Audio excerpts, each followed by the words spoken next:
Okay, it's 7:35. I'm calling the business meeting back into order. We've completed executive session with nothing to report.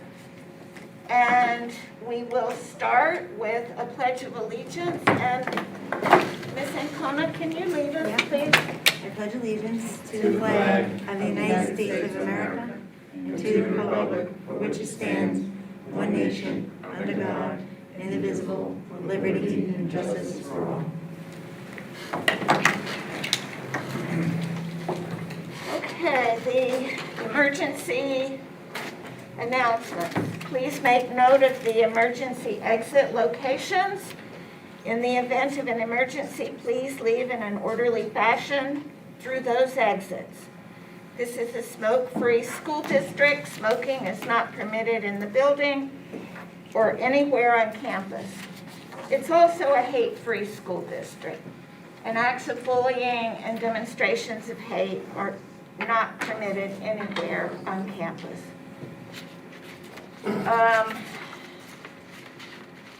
We now have the board consent agenda.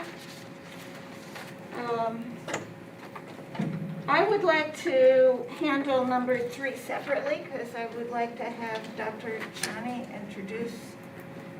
Oh, she's not here. I don't see her. No, she's not here. We're just approving it, and then we'll introduce her next Oh, time. okay, I wanted to Yeah. meet her. Okay. Yeah. In that case, is there a motion to approve items C, 1, 2, and 3? Let's see, Mr. Trent and Ms. Ancona made the second. All in favor? It's, let's see, I think it's unanimous. I think I saw Mr. Puccini's hand. He did. Okay, next we have superintendent's report. Okay, thank you. I have a couple of items to report. First, and as reported at our previous meeting, the district has entered into an agreement with the YMCA of Patchogue to provide before and after care for district students in grades K to 5. The service will be provided at South Haven for students in grades K to 3, and at the Wise Patchogue location for students in grades 4 and 5.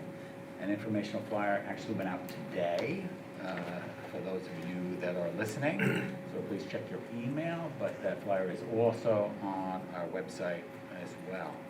In addition, the Boys and Girls Club is also offering an aftercare program. That flyer also went out today and is also on our website if you need to retrieve it there. Pre-kindergarten, for those of you that have children scheduled for a pre-K program, a letter will be going home tomorrow regarding assignments, so you can expect that shortly.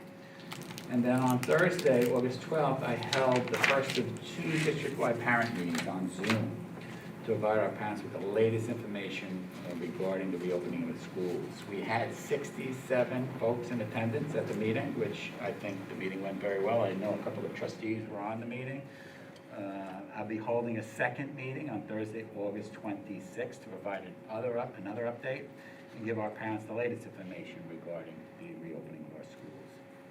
Similarly, on Wednesday, August 11th, I held the first of 2 district-wide faculty meetings on Zoom to provide our faculty with the latest information as well. We had 37 faculty and staff members in attendance at the meeting, and that meeting also went very well. We'll be holding a second meeting on Wednesday, August 25th, to provide another update and give our faculty and staff the same information regarding updates that we have given to our parents. And that is all the announcements I have as it pays. Thank And you. we lost Mr. Puccini. I don't know if he's back in the waiting room. Oh, thank you. Keep losing it.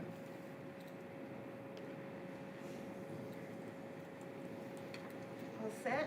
All set. Okay. Next is trustees and advisory committee reports. I'll just go around the table. Ms. Felice, would you like to start? Thank you, Madam President. Yes, I would just like to start by saying I had the pleasure, along with several other trustees, Madam President, and Trustee Parker, of attending the South Country Education Foundation annual auction that was not held last year, but resumed this year. And that was held this past Saturday, and it was a wonderful event.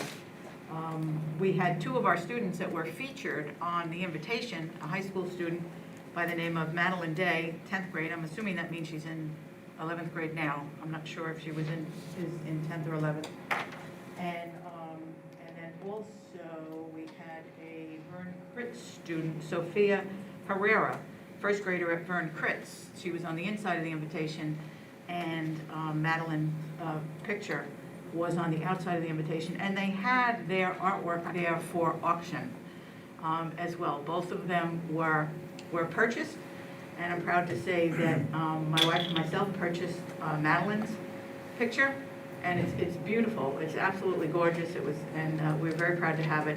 It was a very nice event, and actually our new student advisor was there, and I did get to meet her there, and she's a sophomore and will be joining us for probably 3 years, as opposed to some of our others who were here from a junior and they were here for 2 years. So it was a great event. We appreciate the work that the South Country Education Foundation does to supplement our classroom with scholarships for those programs that fall outside of the budget, but certainly are much needed with applications from teachers, and it was a wonderful event. Thank you.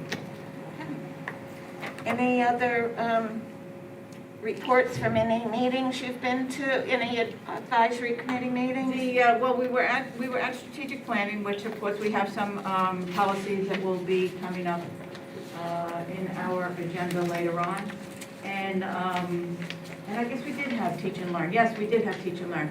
But Miss Aruda does a much better job on teach and learn than I do, because I'm still in awe of that committee and the work that it does. And I'm, having not come from education, that's where I gain my most knowledge that's necessary for me being on this board. So I'll let her report on that. But again, a job well done by the education teaching and learning committee. Thank you. Miss Aruda? Ancona. Ancona. That's okay. I have to tell you something. I made that mistake once, and it's like you get yourself programmed to keep making the same That's mistake. okay. So I'm sorry. Well, Cheryl was just talking about Miss Aruda. Miss So Income. we had a health and safety meeting. It was brief. There wasn't really much to report. There's not really much to report because of the guidance, but I think we'll get enlightened tonight. Thank you. Thank you. Mr. Trent? No Nothing? report. Mr. Pacini, do you have any, no reports? No report. Mr. Parker? Good evening, everyone. I did attend several events this past couple of weeks, including the graduation at the school. Great event, great event. I was very proud of those kids. And also the South Country School Education Fund celebration. Wow, what a great event that was. I think we all enjoyed it. I've never seen that many people there before. Surprisingly, they ran out of nothing this year. And then we had our equity committee meeting. And parents, people listening in, if you want to attend a meeting that is really, it's just a wonderful, wonderful meeting, chaired by our own Elizabeth Doyle, and just, it's positive. We talk about the students, we talk about the racial divides, we just talk about things that really affect, well, not only racial, but things that affect the students in general in the classrooms, in the schools. It's just a wonderful, wonderful meeting. We had 2 new people join our group at the last meeting, and yesterday it was, as a matter of fact, yeah. So if you want to attend a good, exhilarating meeting, please join the equity meeting, everyone. Ms. Aruda? To piggyback off of what Mrs. Fleece said, Mrs. Fleece and myself and yourself were also in teaching and learning. I have been on teaching and learning for 5 or 6 years now. And I was in awe with our last meeting. Thank you, Mrs. Doyle. You did a phenomenal job facilitating the entire committee since you've been on. Listening to Mrs. O'Hagan and Mr. Burke, and all the work that they've been doing really for our students and making sure that when we are collecting data, we're collecting it that's best going to meet the needs of our teachers and our students, and really omitting data that we don't need, that we're looking at and we're saying, this really isn't benefiting us. It's really just, for lack of a better term, a waste of time for instructional time and learning time. So I was in awe, so kudos to you. One of the things that I had been missing for quite some time was the input that we've gotten from the entire committee, and you brought that back. So thank you for being able to do that and listening to the voices, not only of the board members, but of the teachers and of the community. So it's been such a pleasure. Thank you. And I will add a little bit to what's already been said, because some of us go to the same meetings. But on strategic planning, I came away feeling really good because it was recognized that our current strategic plan, and we're in, I think it's the last year of that, it needed to be updated. But given all the things that have been learned through the pandemic, it was decided to look at the strategic plan from top to bottom and rework it. And that to me was very exciting because it means we'll have the opportunity to move forward. And the other interesting thing came out of the Equity Committee meeting. And as you know, we passed our policy for a couple of meetings ago. And the advisory committee has been working on definitions to, help understand the policy a little bit. And it's our understanding that these will be used by the superintendent as he implements our policy. So it was good to see that was going on. And also, there was repeated reference to the student involvement in this process, which is very eye-opening and illuminating, and I think it's giving a voice to the students that's allowing their voices to be amplified and heard, in particular through some of the community circles, their requests for club activities. I believe we've got 4 new clubs at the high school in order to meet the needs of these students. And part of that, it just made me look forward also to having our student council representative be on the board to meet with us. So I think that's it for reports. We now go to the portion of our meeting that we call public commentary. And we do have 3 cards here. When we're meeting in person, we have allocated 3 minutes per person for a total of up to 30 minutes. When we were doing everything virtually, we were having people do email to us of their comments that they wanted read into the record. And later, we're going to have a discussion about the format of our meeting. But just to lay the groundwork here, we do have 3 in-person cards. And there was one person who did email, but for health reasons cannot attend, and wanted the email read. So if we have time, I would suggest we accommodate that request because we hadn't been very firm about exactly how we were going to handle things, given that we now have the ability to do things both in person and virtually. And hopefully our discussion will clarify that. But For tonight, we'll have 3 speakers who are present here, and then we will take the email and our clerk will read it after that. Okay. We have Eric Repper.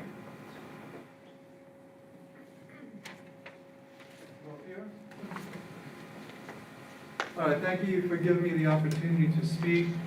Once again, I'm Eric Repper, and my position, my question really is, what is our position, our stance on students wearing masks this upcoming year? I'm hoping that we can make that optional. I speak from experience. I'm a teacher. I've been teaching 20 years. And I can tell you this past year and a half, having the students, having the kids with masks on has been very, very difficult. As most of us, I'm sure, know, a big part of learning is seeing the cues that humans have with facial expressions, especially watching their lips move up and down. Big part of learning. You're taking away that learning by forcing people to wear masks. Learning comes from intercommunication with kids amongst other kids, as well as their teachers.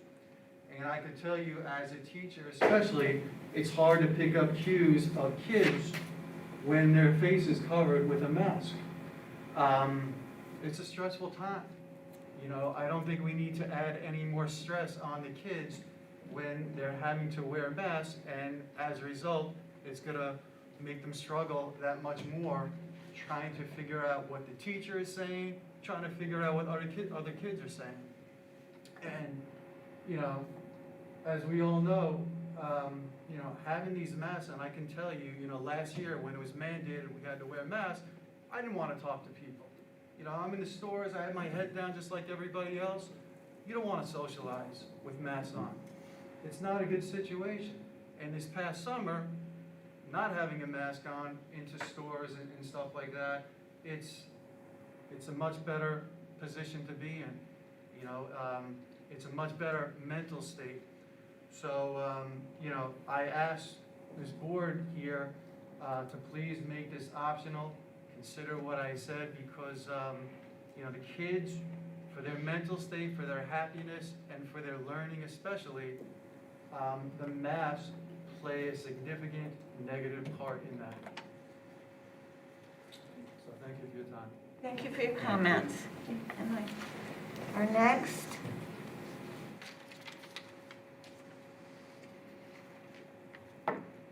Tracy Gronenthal.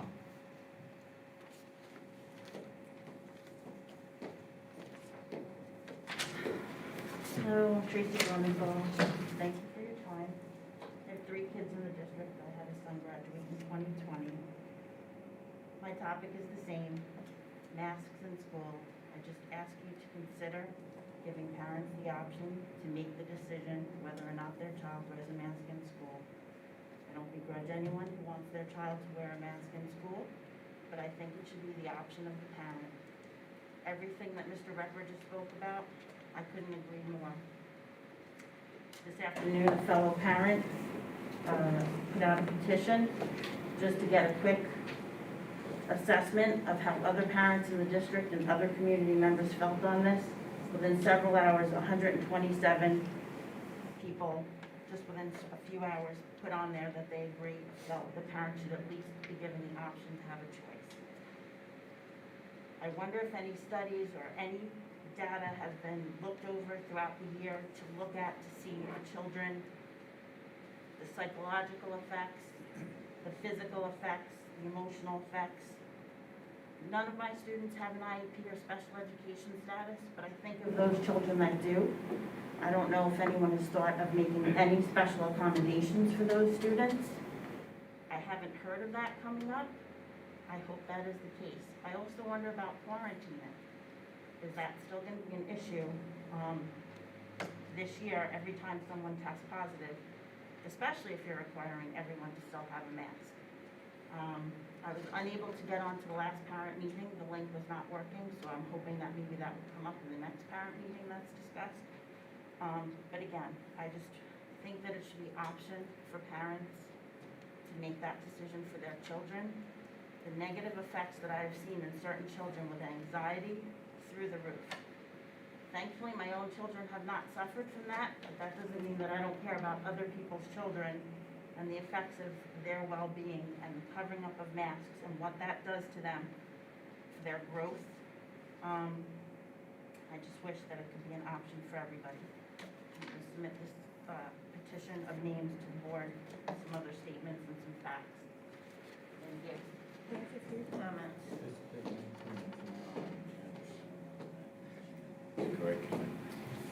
Okay. All right. Just go ahead.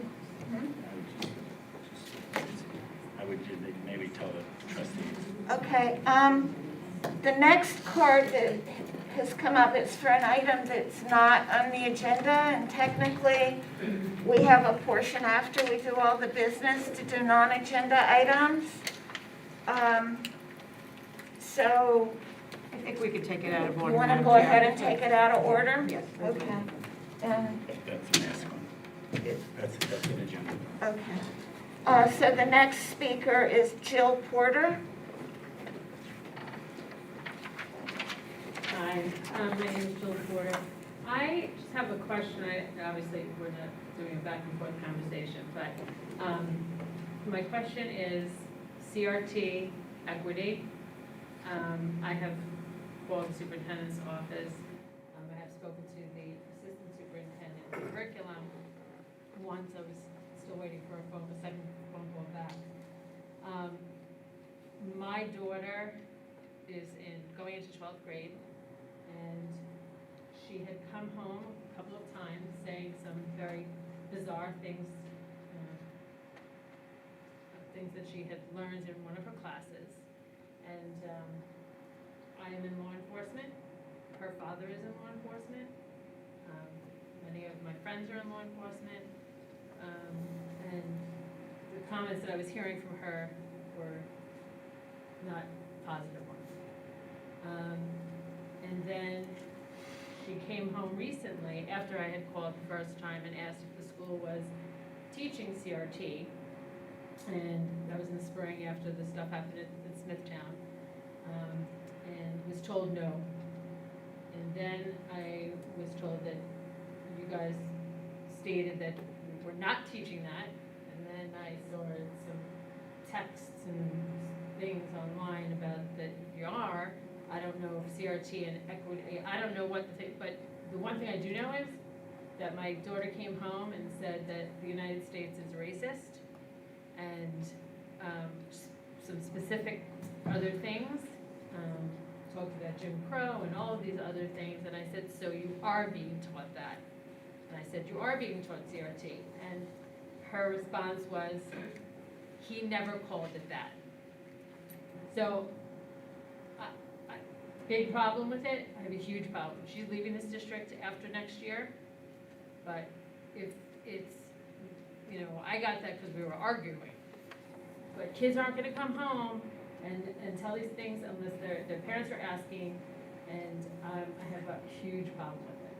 So, just wanted to put that out there. Thank you for your comments. And our last speaker, Melissa, and I can't read the last name. Lamuto. I'm sorry? Lamuto. Lamuta, thank you for your help. I just wanted to say thank you for giving me my 3 minutes to you guys. So I'm basically one of those parents that they spoke about that has a kid with an IEP. My 13-year-old son has been home for 1.5 years. Before the pandemic, I work in the field. I worked during the whole thing. And his older brother is a cop, so he worked during the whole thing. My son has been home. He dealt with anxiety. He dealt with depression. Unfortunately, I'm a spiritual person, and I believe in meditation, and I got to help him work him through it. He cannot wear the mask. He has a serious panic attacks. He starts not breathing. And I came here in support, but also for some questions. I recently made the decision to pull him out and homeschool him. I'm terrified. I'm going to be honest. I run practices for a hospital, I work for another hospital per diem, which is not really per diem, it's like a second full-time job right now. And I don't know how I'm gonna do it, but I'm gonna do it because we have no plan. We haven't heard anything about what we can do for these kids that can't do this, that are dealing with anxiety, that are dealing with depression. And I'm just asking everybody if they can really consider these kids, because he's not the only one. I do have another mom that did the same thing with me. We made a decision together, and we're gonna help each other out. And she's got more of a leeway than I do. She's willing to help me do field trips and stuff. But I'm more concerned that he's not going to be in school getting what he really needs. I'm not a teacher. I'm a nurse. And I really think that they need to try to figure out a plan, even if, I don't know how many IEP, how many kids have this. I know in what I've been working, we're seeing a lot more kids dealing with anxiety and depression. It's a big thing right now. They don't know how to tolerate being around people recently. So I'm just asking if the board can try to create a plan to help these kids, even if they mark off a classroom, just for the parents that are okay, I'll sign a waiver at this point. Like, I just wanna make sure that my son is getting the same education as everybody else, you know? And I don't want him to struggle, but this year, he's been out a year and a half now, I'm pulling him out now, and I'm gonna basically wing it. And I'm afraid when the masks do go, which I don't think is gonna happen, because it's a respiratory infection, and they're never gonna get rid of this. It's like flu. I just think if I put him into, he's going into 8th grade right now, I put him into 9th grade next year, where is he gonna be? And he's already got a self-esteem issue that we've been dealing with, and we finally got him at a great point, and then COVID hit, which was nobody's fault, but now it's completely dropped again. So I'm just asking if you guys could really consider the other kids too. Ms. Ramirdo, I'm gonna connect with you tomorrow. I've I'll give you spoken to call. a couple of you guys, are really great at getting back, I wanna say thank you very much. I'll give you a call. And I know there's not a dialogue, but can you just be specific as to what you're asking? Asking for some kind of a structure plan for the kids So a remote that can't option? tolerate the masks, that can't, just like that, and optional. And I know some of the districts, I've been doing research, they're doing waivers, if they can maybe, I don't know how many kids we have in our district with IEP or having this issue. I don't not seen any studies on it, but something that we can create, even if it's just a classroom or two, that the parents are willing to say, hey, our kids can't do this. We have the medical doctors know they're dealing with this. And there are teachers out there, I've spoken to some in the district that are like, listen, we're willing to teach these classes.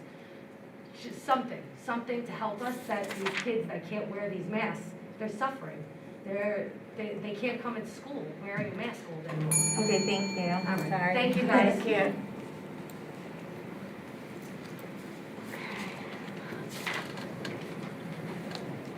If there's no other cards,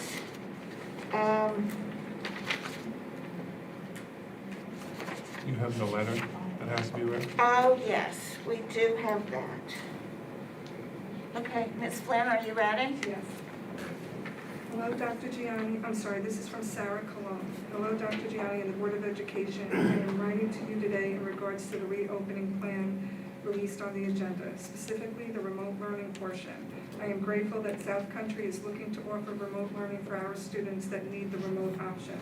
However, I think it is absolutely insane to outsource out to Mohawk Regional Information Center for K-6 and Genesee Valley for 7 through 12. Do we not want our students to stay in district? Do we not care about our students? They are South Country students.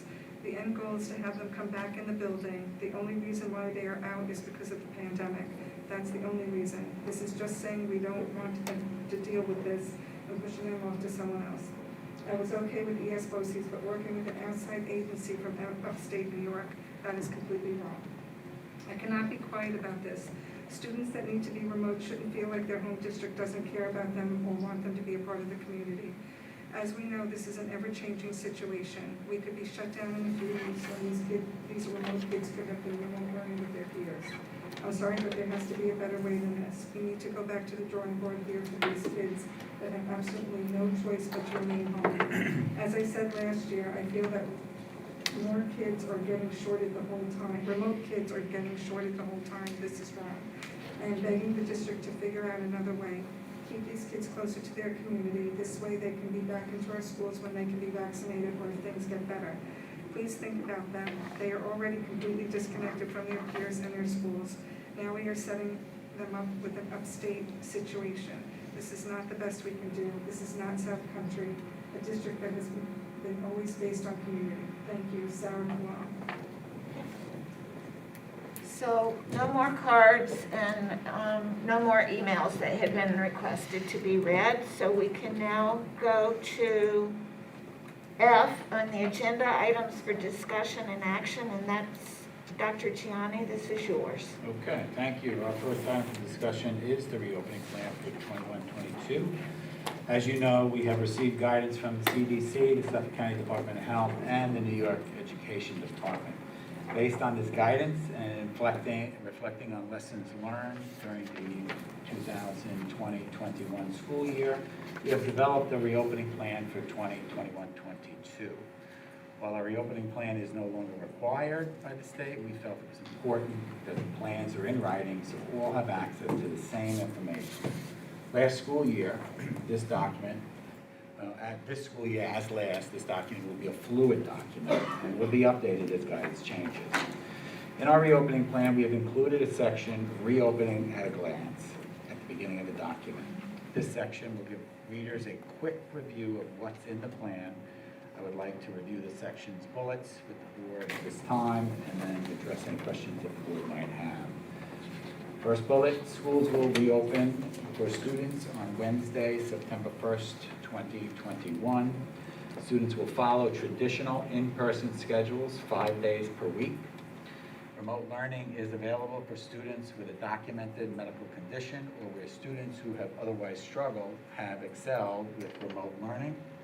The district will make available all co-curricular and interscholastic sports in grades 4 through 12. The district has removed all plexiglass desk barriers. Face coverings, masks will be required indoors.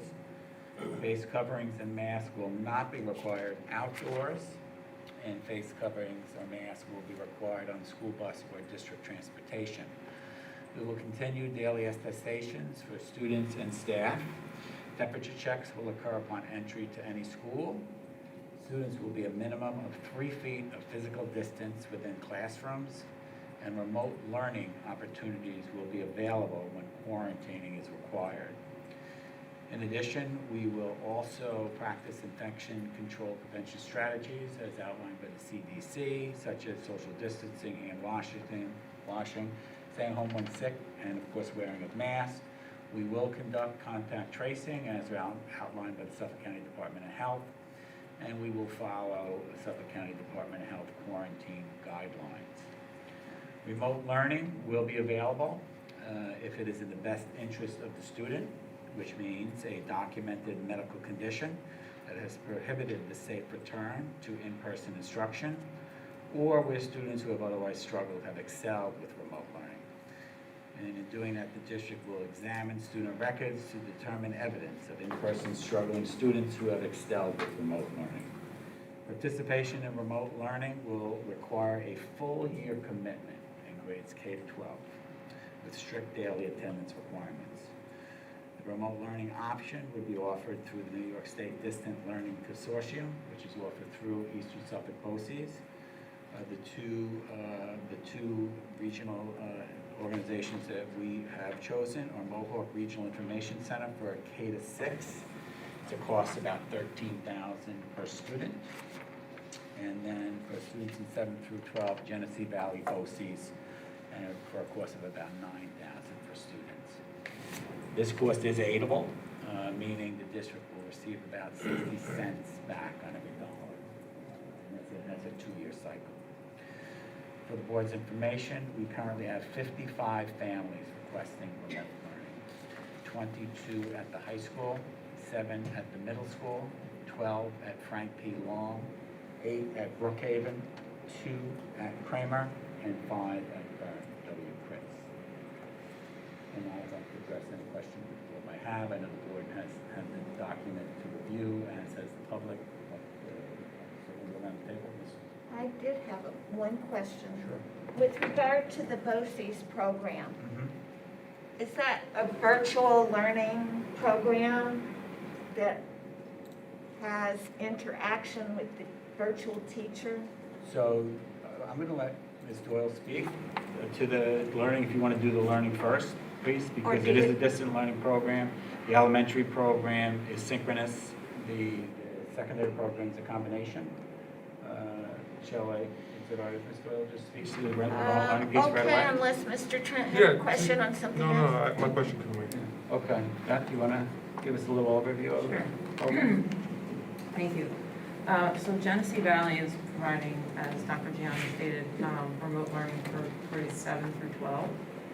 It is a combination of asynchronous and synchronous. They do an advisory cohort model, which means that kids are about 15 to 20 are in the same cohort. They meet with their advisor every day. That the advisor sets them up for learning for the day, goes through their schedule, there's social emotional learning support, and skill-based supports, study skills, things like that. And then they're set up on their own to go through their course of study on their online learning platform. Platform is very, it's very useful for students because it shows their progress along the way, every day. It's a color-coded system. So for every course, it tells you if you're on track with your assignments, what you have coming up that's due, and any grading that was done is also there too. It's definitely an individualized learning program. Genesee would work with our guidance counselors to develop a schedule for students based on, the courses that they need to take to be on track for graduation. There are content specialists that meet weekly to extend and enrich the program. These are very flexibly scheduled. So if a student, say, has a doctor appointment, they will work around the student's schedule to make sure that they're meeting their needs. They do have AP classes, honors classes, a slew of electives, art, physical education. They provide Chromebooks for our students. They ask that we just ensure a reliable internet connection for our students. Students do remain enrolled at South Country, so they still are our kids. Which means that if the district is agreeable, they can still participate in extracurricular activities, sports, things like that, so they still have the connection to the school. The local school district, so that's us, we grant the credit and graduate students. It's similar to a BOCES like CTE program, and the Genesee recommends credit to us, and then we make the determination for graduation. They're an established program, so they've been doing this for many years. So they have the teachers, they have the curriculum, and they've had success with this model. It's pretty rigorous. It is multimodal. It's differentiated and individualized, and it allows our remote learners to have a dedicated teacher. So they're not in a situation where, the teacher's trying to teach kids in front of them and on the screen. They have someone that's dedicated to working with them directly. So that's the 7 through 12. Any questions on that? Just, could you explain how an asynchronous plan works and then the synchronous Sure. plan works? So synchronous is live. So they check in every morning with their advisory teacher on a Zoom. And they're with their cohort. It could be, 15 to 20 students. And that's where they're making sure the student is there, attending, setting them up for their day. That's where SEL is. That's where study skill help is, making sure they're keeping on track with their assignments. So it's kind of like a counselor. And then the asynchronous is after that meeting, they have all their assignments are in this platform, and they're working on their own independently to create these assignments, but have access to a teacher if they need support. that was gonna be my question, then it becomes independent learning. Correct. Okay, but how do they get back in touch with that teacher? There's some mechanism, I don't know exactly, maybe it's an Okay. email or a messaging through their system. But we know it's pretty rapid, the contact? Yes. Who monitors and keeps track of the attendance? So for Genesee, they keep track of the attendance. Mohawk is different, that's a K to 6, where we will be keeping track of the attendance. Okay. How will we be keeping track of attendance? Do you want me to go there now? So K to 6? So Mohawk Valley is for K through 6. They use a Florida virtual school. It's a very interactive, engaging curriculum that's appropriate for grades of the kids at that level. It is synchronous, so they are online with a teacher. It's approximately 3 to 4 hours per day online. So they have ELA, math, science, social studies. They also have special area, which is PE and health and art. And our classes have connections to other subjects. Like I said, it's very interactive. I watched some of the videos, I looked at the platform. I could see how, young kids would engage with the program. Parents are responsible to monitor students daily, especially at the beginning, getting them up to speed on how to use the platform, how to use the technology, and ensuring their content mastery. So there is some parent involvement, which at that level makes sense. As the child is older, they can be more independent. I'm thinking about kindergarten, first grade, second grade. Both programs, I failed to mention this, are New York State, are certified teachers. The attendance piece, so for Mohawk, for K to 6, what they require is for our school district to have what they call a mentor. A teacher that is checking in daily, at a very specific time, 8:50 every day, to take attendance via Zoom. That is also the student's mentor, someone that they are checking in with, and making sure that they're also on track, that they understand everything. They're sort of like the liaison between the school district and BOCES. So then we're responsible for attendance. And our intent is to place a special education teacher in that role to also support children that may have IEPs that are participating in the program. The schedule then after 8:50 is about 9 to 3:15, but they're not on the whole time. They have lunch, they have recess, they have specials, they have movement breaks. It's very appropriate for the grade level to make sure that they're not sitting on a screen all day. There's large group and small group instruction. Small groups still, for the younger grades, they'll do phonics and phonemic awareness. They have guided reading in small groups, and then individual one-on-one instruction if needed. What I was excited about, because I know this was an area that was tough for us last year, is that there's a real focus on writing, which is so important in the younger grades. So what they do is they send us a huge file, a digital file, with the writing portfolio work, and then we print it out, and we give this packet to each student. And that's the whole packet for the year. They said there may be things that come up throughout the year where we might have to get it to students. But that includes like all the fine motor activities that kids really need at those young ages, like cutting and coloring and pasting and all of that good stuff. So that's built into the program. As far as grading, they provide us with a weekly progress report for each student. But our teacher, our special ed teacher, will be responsible for putting it into eSchool to provide a grade. They do not provide Chromebooks, so our students will use our Chromebooks to access the platform. Same as Genesee, students remain enrolled at South Country, and they have that connection with their mentor, who will be a South Country teacher to the school. And this also is a commitment of 1 year, full school year.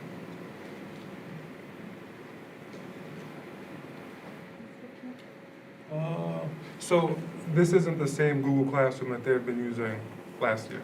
No, they have their own platform. So now, are they providing any tutorials or any sessions to learn how to use this new platform? It's all built in, so they'll have sessions with parents, they'll have sessions with kids.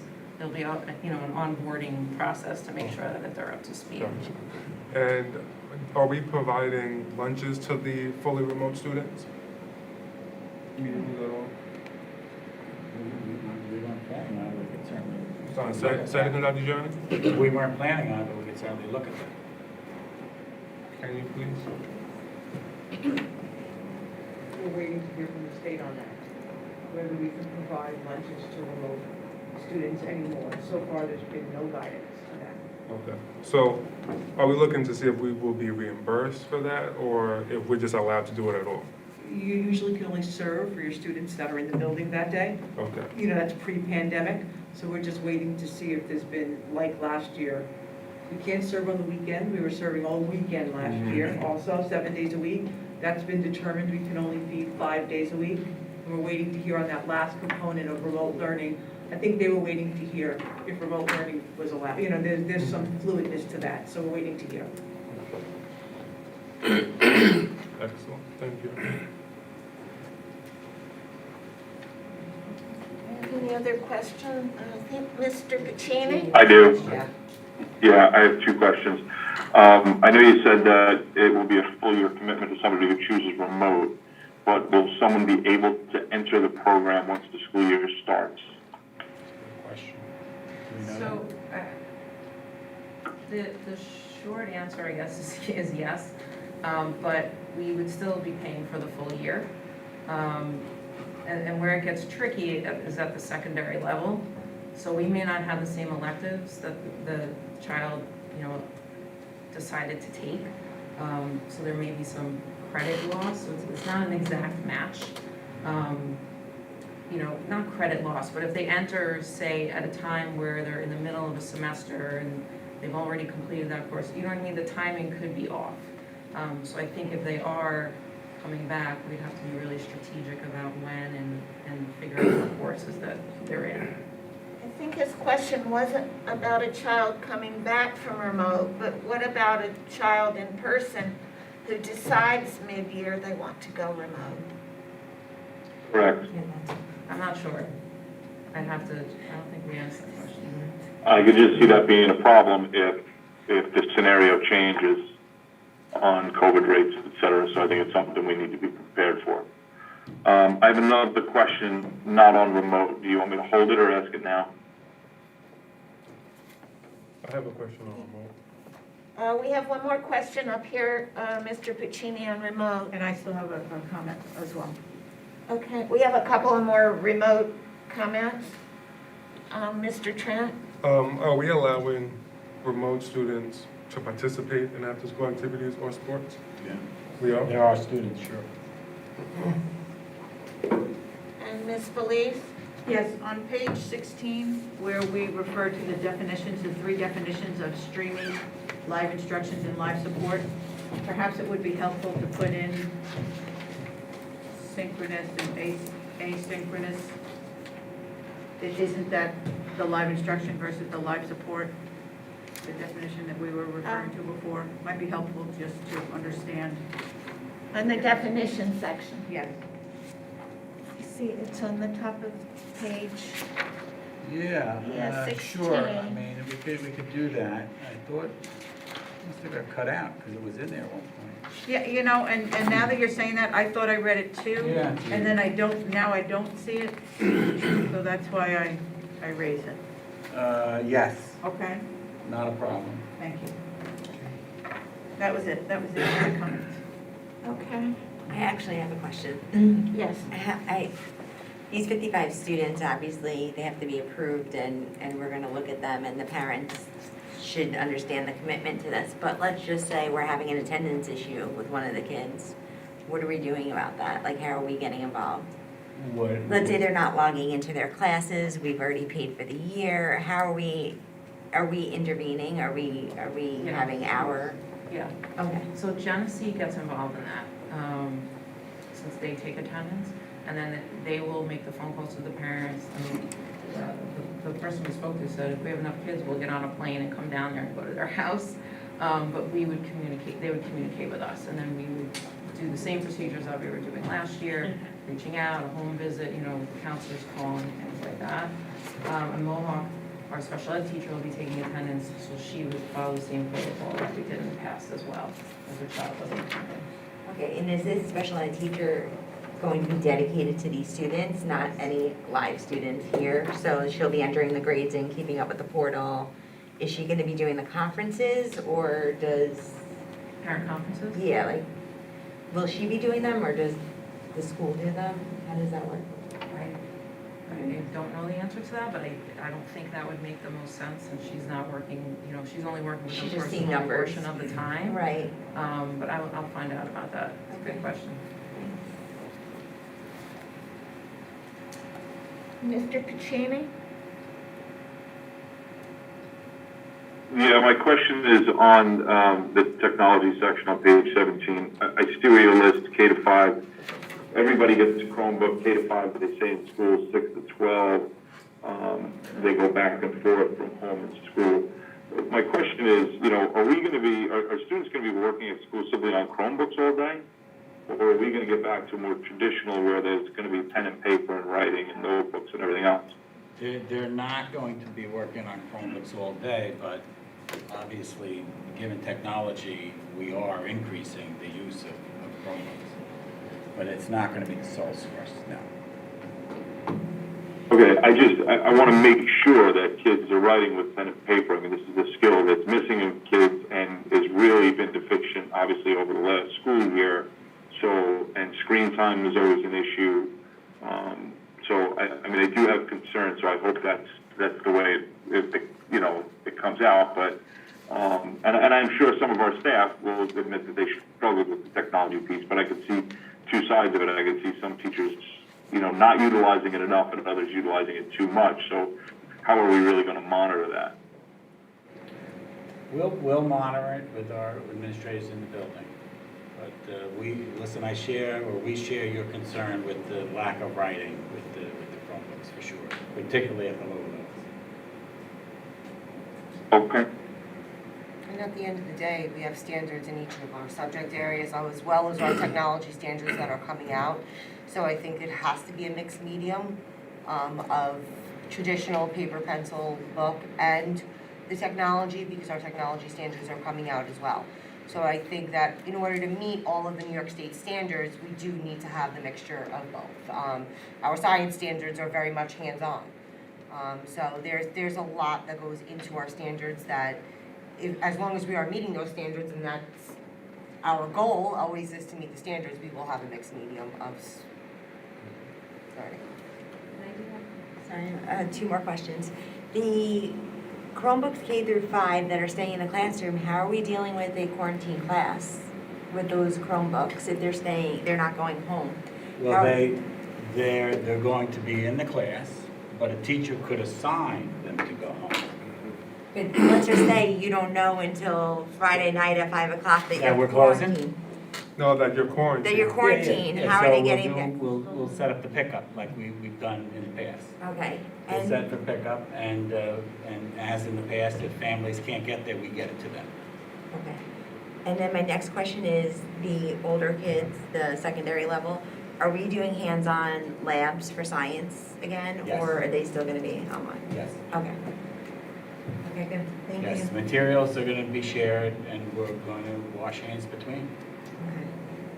Okay. This 3 feet is not edge to edge of the desk. It's nose to nose. Yes.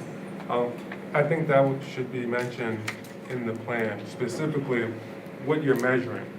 Because when we did the walkthrough last year, you know, desks look like they were closer than they should be, but it's actually nose to nose, not. Can we wait until specific guidance comes out? Sure. Because last year, there was guidance that said it. I'm assuming it's still nose to nose. Okay, I understand there may be some additional guidance coming out. Well, actually, that's a great point that the superintendent brings out.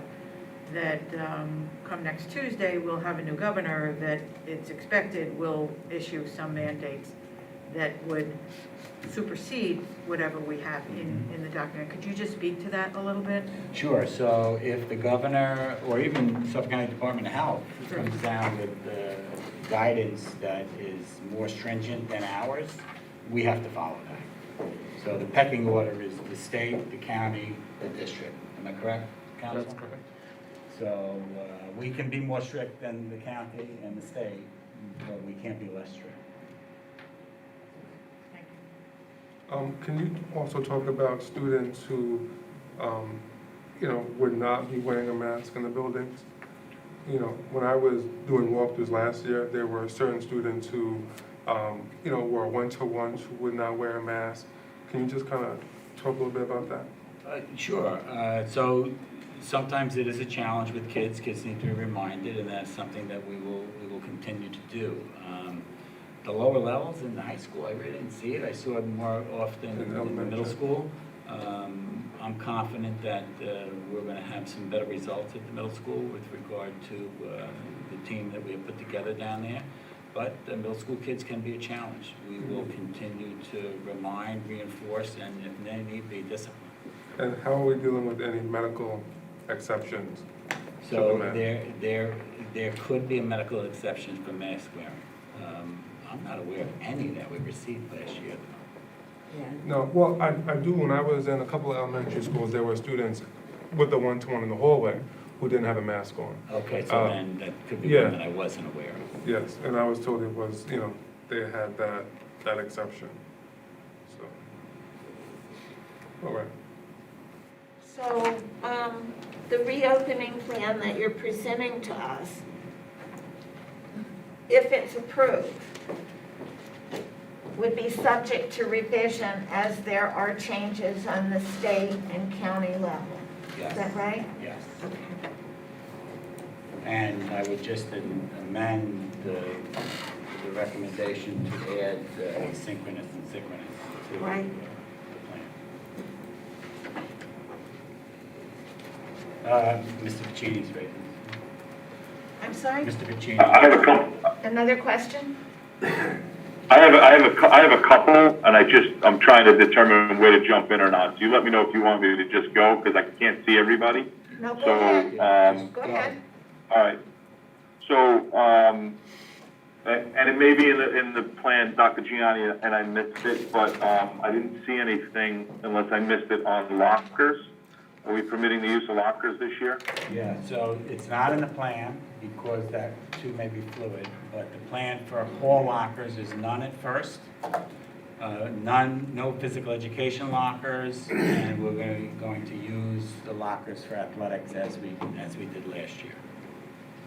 But you think that's something that may change? Well, that could change, but given the trajectory right now, I don't see that changing, to be honest with you. Okay. Recess at the elementary school levels, it was a bone of contention for me last year on. There's going to be normal recess at the elementary school. I'm not going to hear about kids kicking around pieces of asphalt all day? They're not going to be playing hopscotch and hula hoops only. We're going to get them. Aside from masks, can we say that PE will be normal? Well, I don't want to say normal because PE is still 6 feet with heavy breathing, right? So I'd say it's almost normal, sure. But our kids are going to be doing something physical? Yes. Okay. Yeah. I just want to make sure, we're not going to have clogged up gyms and things like that, and, kids are going to be able to run and We were at jump. 12 feet last year. So Okay. We're inside. So I'll write somewhat normal on my notes. How about that?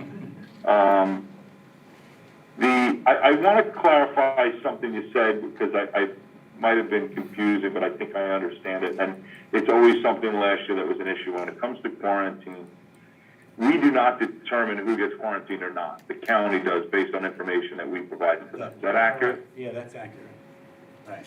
I just want to make sure that's clear because that is the biggest question I get as a trustee from parents is why is the district putting my kid in quarantine? So I think it needs to just be clear is that we give information to the county on who was in proximity to somebody, and their guidelines determine, and they determine who's quarantined based on the information we give them. Sure, but Is that but accurate? in all fairness, we follow their rules and we give them the information, so it certainly seems like we're putting it together. Yeah, I get it, but it's their rules, right? That, it just, you know, we say these are the rules, these are the people that fit within what the criteria you've given us. Correct. So I want to make sure that's clear, because that, like I said, that's probably the number one question I get. Oh, no. Yes. But he can still hear, you can still hear us, right? Chris, can you hear it? We can't So hear we him can't now. hear him because it dropped off of,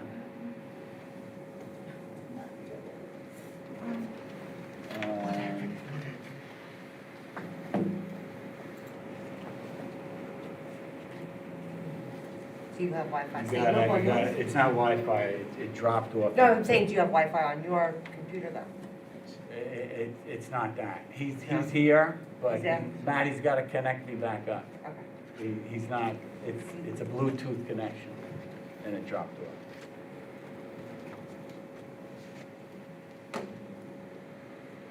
There you go. That's what you need.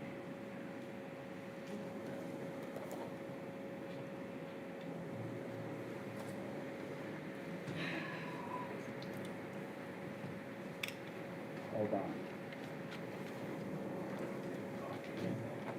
Okay, can you hear us now? I was able to hear you the whole time. Oh. Can you hear me? Okay. You guys couldn't hear me, I was able to Yeah, hear you. you dropped off. Okay, last question, and I know this is in the plan, but I'd like the district to discuss, I'd like to have a discussion on outside groups using our facilities.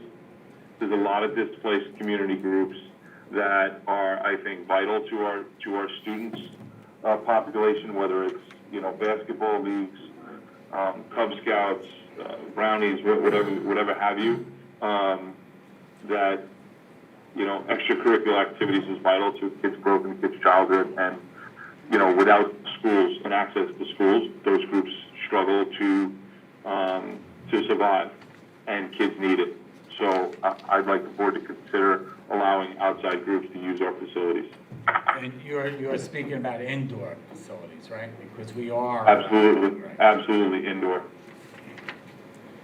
I've held off on that, given what was going on. I mean, I'm also not uncomfortable allowing it either, you know. I agree with Chris, and I would like to be able to open up to our indoor facilities, to, especially in the areas of basketball and things along those lines.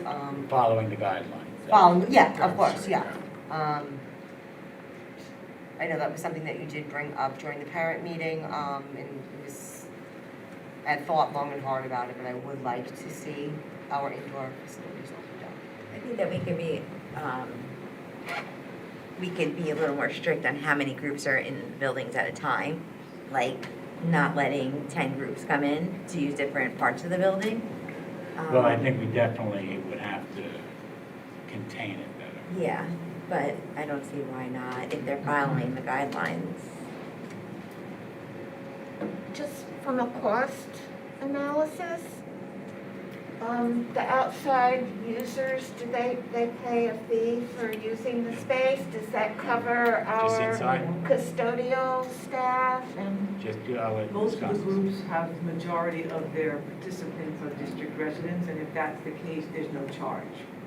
So when it's a majority of residents, they don't pay. But we would be supplying the custodial staff to be Well, able to. inside, yes. Yeah. You know, outside is not as much as No. custodial. Yeah. Don't we have some fees for inside now?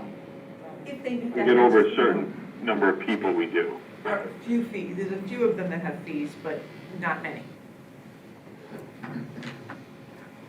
It's important to recognize that the Prior people to the pandemic, Prior to the pandemic. okay, the rules that were in place then meant that there are community groups who use indoor facilities and don't pay to cover the extra cost of extra cleaning and so forth. Is that right? That's correct. So, under what Ms. Aruda and Mr.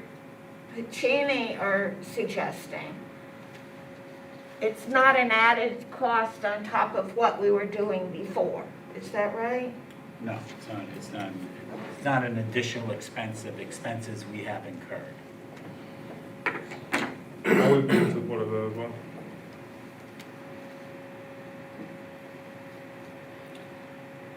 We have 4 people.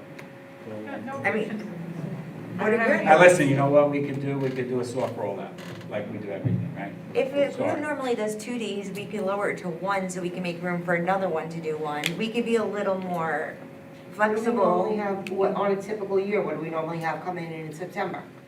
Well, Do we start with most of soccer it's or- outside. We have some gym use inside, but come winter time, the place is packed. Right, so, but it would almost be like a soft rollout regardless, even if we Oh. stayed somewhat normal for September. Yeah, you could look at it that way, sure. So if we have a fluid plan and we see what numbers are, I mean, I'm open to doing what we did prior to the pandemic with it, because it is a soft rollout, so to speak, and then we'll go from there. So in terms of use, doing what we did before the pandemic in terms of who uses it. But the users would be subject to whatever social distancing, masking requirements there are either by the district, the county, or the state. Right. Absolutely. And we give them those guidelines. when we I don't do like that. the fact that you said that it's packed, because that really can't be. Say Like, it it again? cannot be packed. Like, he said in the winter it's packed. Well, That's gonna have to be narrowed down, spread out through A the lot buildings. of facilities are used in the winter. Yeah, but what I'm saying, Pack was a poor choice, like they're packed. In other words, not in one school. Yeah. several. Yeah, Well, like, if no, it's spread There out- could be one school with several rooms Oh, being okay. used. Because remember, you have Boy Scouts, your Cub Scouts, they're in a classroom. It's not just the gyms we're talking about. But they all would be socially distanced, whatever the Well, rule is we- at the time. We require them to be, and actually mask as well, right? yeah. Because that's our policy. Temperature checks upon entering the Yeah, building. Yeah, I think whatever our guidelines are for school, they need to Well, follow. we can certainly do that. And the using groups would be able to identify the children that were participating on a particular evening, so there could be contact tracing if need be. Can Yeah, you- that would be up to them. That Yeah. would- It would not be on us. Can you have them have an attendance sheet or some kind of document of who was there? We can certainly require that, or ask that. I don't know if we can enforce that, but we can certainly ask for it. And what about spectators inside? That's not gonna be possible, right? Are we I don't- doing we don't- spectators? No, it is very rare that we give a facility out for spectators. Well, when I used to take Peter to basketball, Our games? no, what was it? Oh, the little guy, The church one, you know, we were all in there, so what are we doing with spectators this year They have indoors? to follow the guidelines that we have, which will be masked. So are we open to spectators for our sports right now, inside? Yeah, we're gonna. No limit, Pardon? no limit? No limit. I'm not aware of a limit that Nice Offer has put on us. Okay, But we're gonna have mask indoors and no mask outdoors. okay. So, Did that cover all your questions, Mr. Pacini? I'm sorry. Okay. Interesting. He's good. So I will begin the soft rollout of indoor use. all right, so tonight, you're going to be asking us to approve The the reopening plan? reopening. As But written, you'll with- make the change about adding definitions on And that- synchronous and asynchronous. And that'll be on page 16, it looks like. Right. Yeah, page 16. Yeah. And I don't recall seeing in this document anything about use by. No, it's not in the document. That'll be, Separate? I'll just take care of that. All right.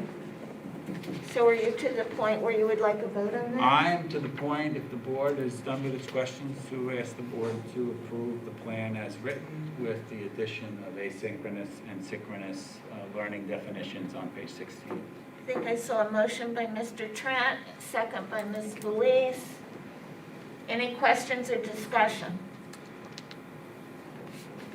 Seeing none, all in favor? Okay, it's unanimously approved, all 7. Okay, thank you all very much. And just to double check, this is sent out to all staff? Yes. And that's I'll be reviewing it with the staff next week Okay. that are 10, but once I make the additions, I'll send it out. We'll And get it up on the web. it's also sent out every time it's updated, or it's just that Every time it's updated updated, portion? it's updated on the web and it's sent out to staff, yes. It's translated too? Translated too, yeah. This time we had it 2 ways on the website last year. I think we'll just do it one way because it's a smaller document and it's automatically translated. Okay. So this takes care of that for us. All right, our next item for discussion is meetings of the board. A couple of items came up in previous meetings, specifically meeting venue and public commentary, so we placed this item on the agenda to give the board an opportunity to further discuss those 2 items, or any other items regarding board meetings that come up. So I'm going to turn it over to President Hayes. I propose we talk in reverse order. One has to do with just clarifying the public commentary portion of our meeting. And you know, traditionally before the pandemic, up to 30 minutes toward the beginning to discuss agenda items or to comment on agenda items. And then another 30 minutes after everything's completed for anyone who wants to comment on non-agenda items. And it's been limited to 3 minutes per person, and the person is defined as a district resident. And pre-pandemic, all the comments were made in public. There's been an increased use of email, particularly over the pandemic period, and even prior to pandemic, where a number of residents would write to a board member or the board in general. And while the board doesn't get involved in responding, because a lot of these are things that need to be addressed by administration and then brought to us, all email that has come to my name or to the board, I've sent out a response to let the writer know that we got the correspondence. And during the pandemic, since we didn't have live people to speak, we had letters read by our clerk. I think that we need to clarify how we're going to handle it. And actually tonight I thought was kind of a good example of how we can accommodate both live and written for the people who are not able to come in. And then if we all just kind of give the word out to let everybody know that any letter that is written to the board, we all know what they've said. So we already have that knowledge when we're here, even if there's not someone speaking to us in person. So I was hoping we could just clarify that tonight. Yeah, So Mr. I Trent. personally don't like letters being read to the board at the public commentary portion, because it could potentially take away the time from people who are here in person. So that's just my personal take on it. Maybe we could just add a few minutes for that, like, or the 30 minutes doesn't count towards the red ones. That way we could accommodate all of them. We could even set a limit, another 5 or 10 minutes. Can I just throw this concept out? If the letters are written to the board, so we know that people have an opinion about something, we already know that because we got it. So it's not like we're going to know it more or know it again by having it read. And so I can play devil's advocate a little bit here and just say that in a way it's redundant. We already know. But I think people like to hear it so other people can hear it. Like, if somebody has a topic, they can, the community can know that. I know it's really supposed to be addressed to us and not the community, but I think that they want the community to hear it as well.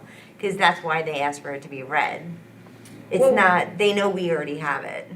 Well, as you're speaking, I'm thinking that one little adjustment that we could have made, and we still can, during the pandemic is for me to announce. We got you know, a number of emails from residents concerning masks. We got a number about quarantine, you know, so that people know. Because they listen to us. It's not that we're here to be giving them information out of this meeting, but they need to know what information we have. And so to report that, like over the last 2 weeks, the board has received X number of letters about this particular topic, you know, maybe we can add that as opposed to having it read, which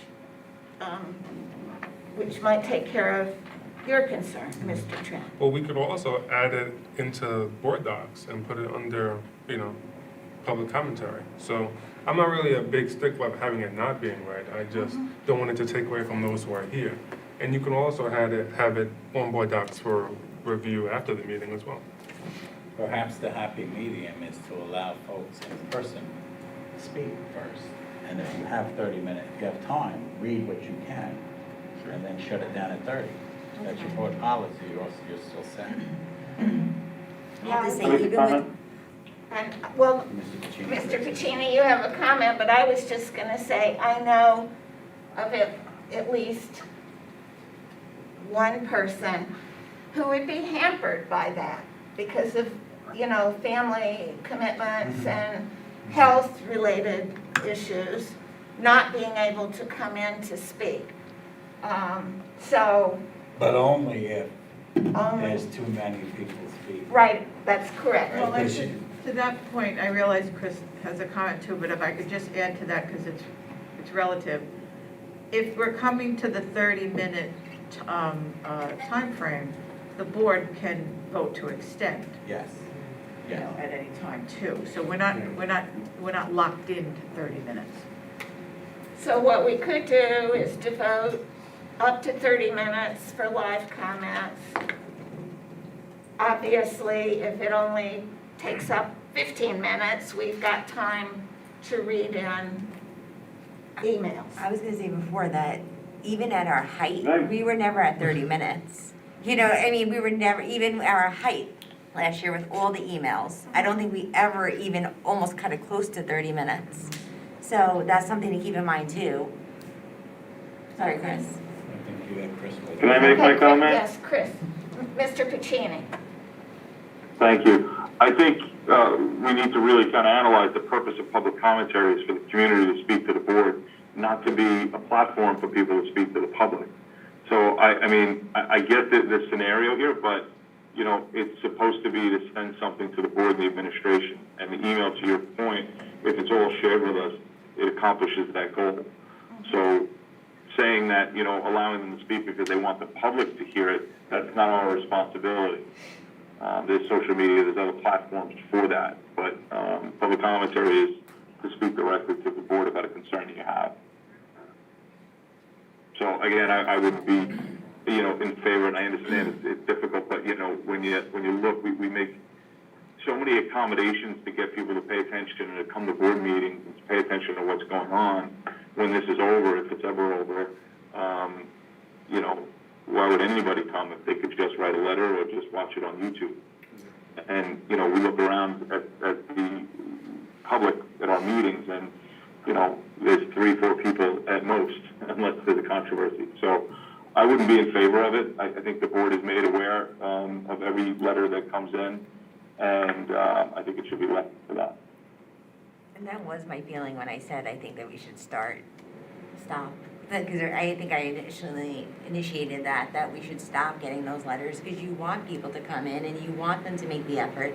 And I get that some people can't because of the pandemic, but like you said, we are reading them, we are seeing them. So it's just, I feel like it's a no-win situation. It can go either way. But I can see why people want it read, too.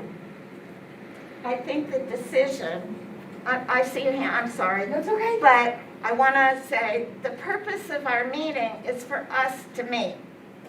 And if the public commentary is to give information to us that we don't have, that helps us. And because of the advances in technology, there are other ways for people to let us know what they're thinking, you know, like the email, for example. And so I actually agree with Mr. Piccini, and a lot of times we don't agree on things. But I think that if we have public commentary where it's intended for us to have information from the public, then having it set up so that we'll either, you know, we'll have speakers, but we can make accommodation for people who can't come in and speak. We've met our obligation, and there, under the open meetings law, Mr. Sheehan, Yes. I don't think we even have to have the commentary, but we've done it because we've wanted to have, and we've wanted to hear what our residents and parents think. Luckily, with technology, we now have other ways to hear what they think. So, Ms. Aruda. I was just going to kind of piggyback off of what you said. It does look like that we will be talking about our meeting venue, whether we're going to expand it or not. One of the things that Mr. Trent said was that if we had a parent, and there are some that are very dedicated and that cannot come in, if we are able to attach it, if this is something that they would have to put it in writing, and we would have it under public, under public content, and it would be there for the public to see. So I feel as though that may be, you know, a happy medium right now. So I did like that idea. I think you would, I would caution the board on that, because then you begin to be the platform for others.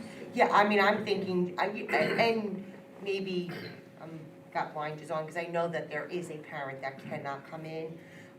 So, you know, it would be something that would have to say in advance and have submitted in advance in my mind. But I see to your point too. I would imagine that if we said, we will make accommodation, like for the parent that you're aware of, to have an email read to us. The question is, why have it read out loud at the meeting versus the fact that we've all read it because we've all gotten it? And if the purpose is for us to know how the writer thinks about something, or there's some information that needs to be brought up, if the information needs to be brought up, that's something we'll be asking the superintendent about. So, yes. Just one more question came up. What if the individual writes directly to our district clerk and not the board?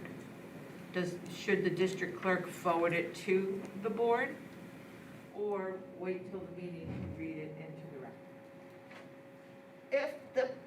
record? Well, that's another detail I think we need to discuss. If it's written to the district clerk, well, I'll tell you what we were doing during the throes of the pandemic. Okay. Is she would direct it to me.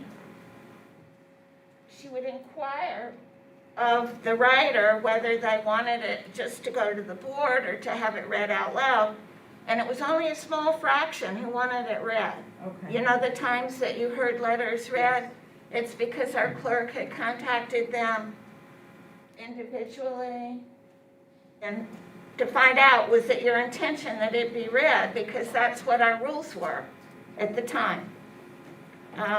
So I think that we're kind of starting almost with a clean slate, but with a lot of experience now, Yes. having gone through this and having worked with the benefits and burdens of the technologies, so that we want to make sure we have our ears open to everybody. And since the email has been a great way to do it, that's good for people who don't have email. You know, they could call the clerk, for example, and say, I don't have email, but I want to let the board know, but I can't come in. Well, that's, to me, is a special circumstance. And Or mail her a letter, right? if they could mail a letter and say, I want the letter read.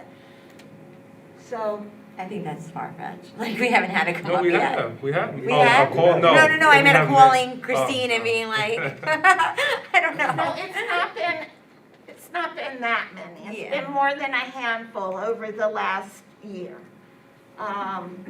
And even fewer who've done handwritten letters. Yeah. So I guess what I'm just trying to say is I think that the way we've been doing it among us, we're well aware of who has written and who has made comments and what their feelings are on the various issues. So we come to the meeting already knowing that. I can appreciate that it's a redundancy if we already get the letter and then read it into the record. But I'm feeling like it's an opportunity for public portion to have the comment read into the record, and if the individual so chooses, I think we should accommodate that. But that's where I'm at. So we're back to what was suggested earlier about priority to the physically present comment makers. Will be taken first. And then, of course, depending on how much email, because it could be, if it's voluminous, we're not going to do that. Right. We're going to rely on the fact that we've all read them. And I would say it needs to be fluid. If we run into an issue that we have to address it at a later date, then we do. Okay. And maybe we go back to the timeline again of what do we have? I know we extended to 12 o'clock the day of a board meeting. Maybe we need to go a few days before so we can see how many letters are coming in. Maybe that's the way to do Oh, it. the cutoff to get the letter. Yeah, so maybe, Okay. maybe Yeah, that could help. we don't do any more last minute ones. Okay. That will help us organize it. Could this be reflected in our policy, these changes? I would say take it for a test run for a little bit before you start changing policy. And the agenda goes out to the public on the Monday. When does the agenda go out? Monday. Monday, the public? The agenda goes out the Tuesday? Opens up Tuesday? And opens up to the public on Tuesday. On Tuesday. So for Day the before. public to see what's on the agenda and to make comments on the agenda, for us to get email comments.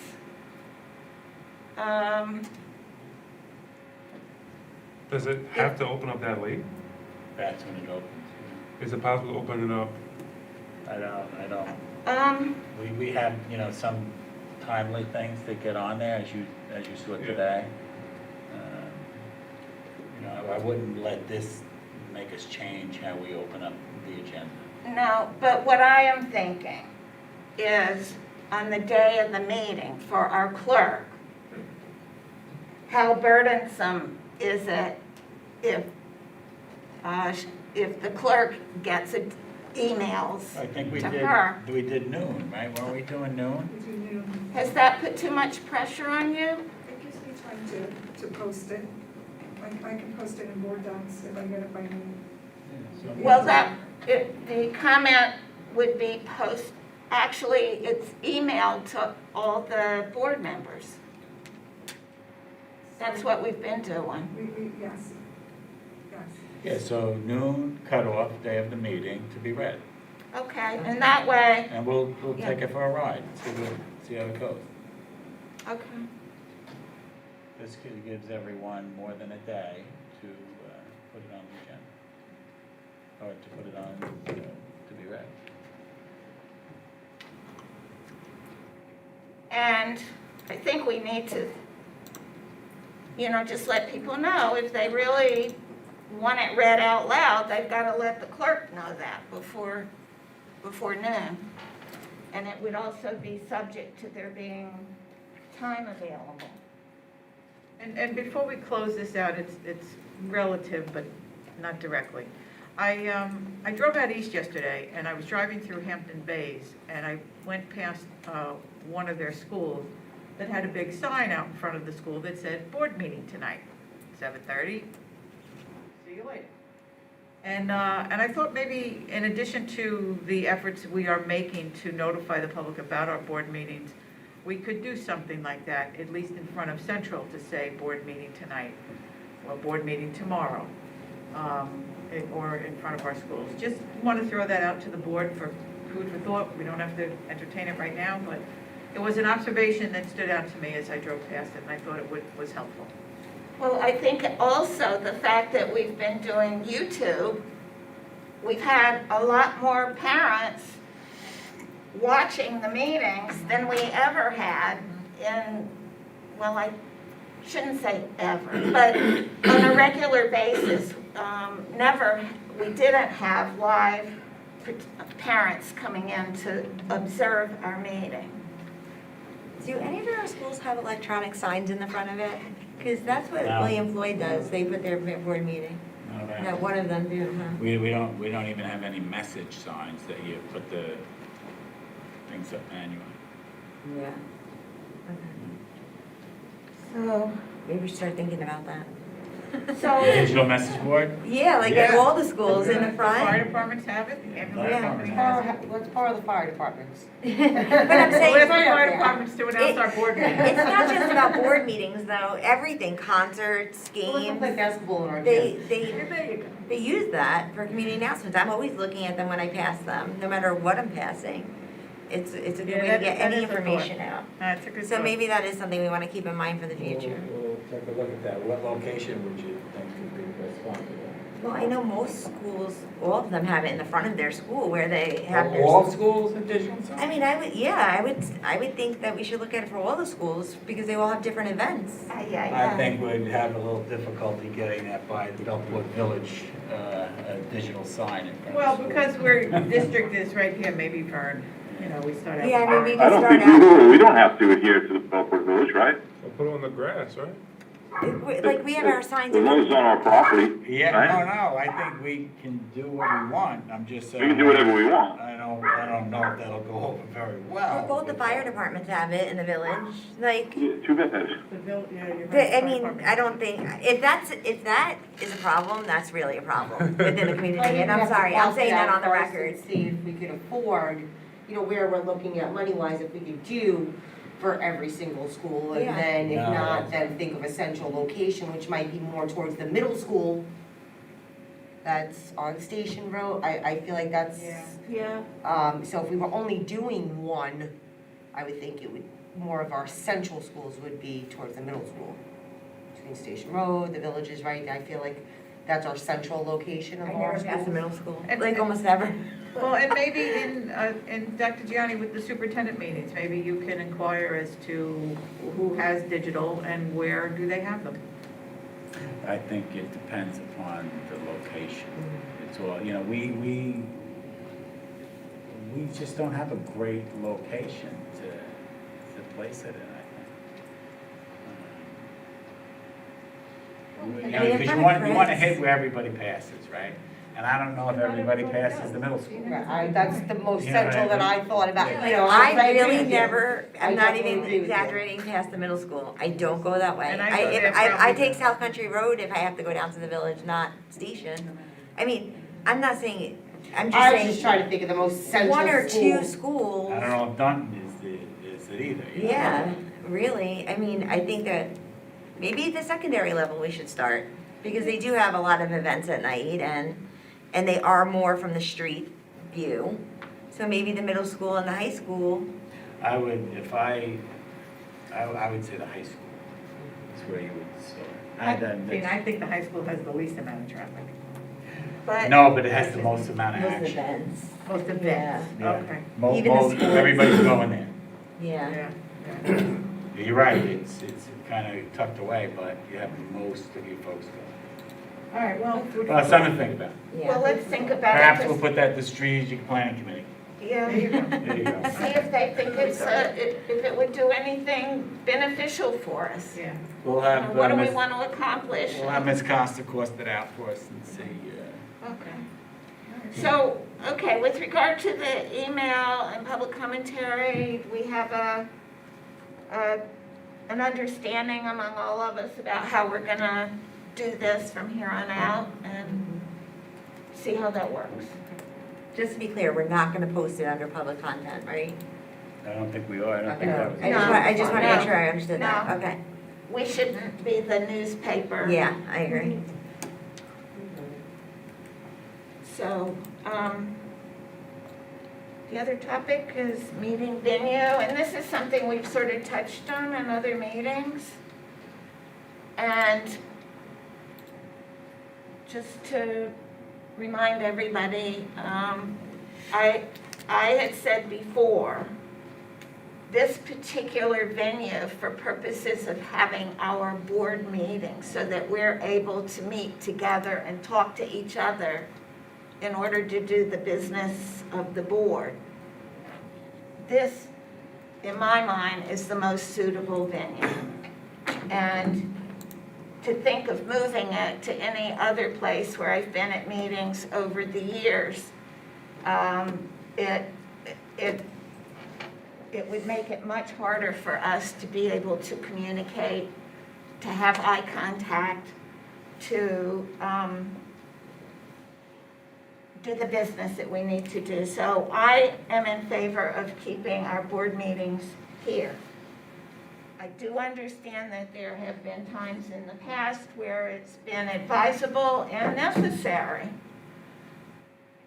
to be in a bigger venue, but I would think that on a regular basis, this is where we ought to be. And given that the use of YouTube now opens up access to our meetings to larger numbers of people in our district, then we're meeting our obligation to be meeting so that they can observe us and hear us as we're discussing things. So I've stated my position, but I have 6 other members who need to be heard from on this. So I think we'll go around the table and start with Ms. Ancona. You'll never get it right again. No. You won't. There's a minute. That's it. That's all there. Could you? I don't think it'll matter. Why don't you switch? Okay. No, I'm just That's for kidding. you, Ann. I do think it should be a fluid situation, especially depending on, certain topics. We knew that tonight we might have some people coming. So it definitely should be a fluid situation. I do wish our room was bigger, for more people. Even at best, even when we pre-COVID, when you would sit in the audience, it was awfully it was tight. We are starting to go back to somewhat normalcy, so we are going to start looking, hopefully, at having students coming to us and things along those lines. And that's why I'm saying a fluid situation, because I know I'll speak for myself, I thoroughly appreciate it when we get to see all of the work of the students. There's been times where we've had an entire football team, for the most part, being recognized. This would not be the right venue for it, so I think it needs to be a fluid situation as to where we will be setting up shop. That's a good point. Quite frankly, I think the location that we have now is quite suitable based upon the number of guests we've received so far. But I do understand that we might need a larger venue, and when that occasion arrives, we have other places but I think right now, this is, Mr. Pacini? You're muted. We can't hear you. The district office, the boardroom is obviously, I think, the best place to meet. If, you know, there's a reason that we have to move, then we move to the high school like we have in the past. Mr. Trent? I agree with my supervisor. I do too. Yeah, actually, until you mentioned, I forgot all about, because we haven't seen our students come in so long, that yes, that is a highlight of a board meeting. So I did like tonight how you had an overflow plan. If we had too many people here, that we could still accommodate those who wanted to come. But yeah, there are those needs where we do need a bigger space. And I don't, but we should keep in mind that yes, we still want to maintain our meeting, that, you know, and so that we can interact with each other.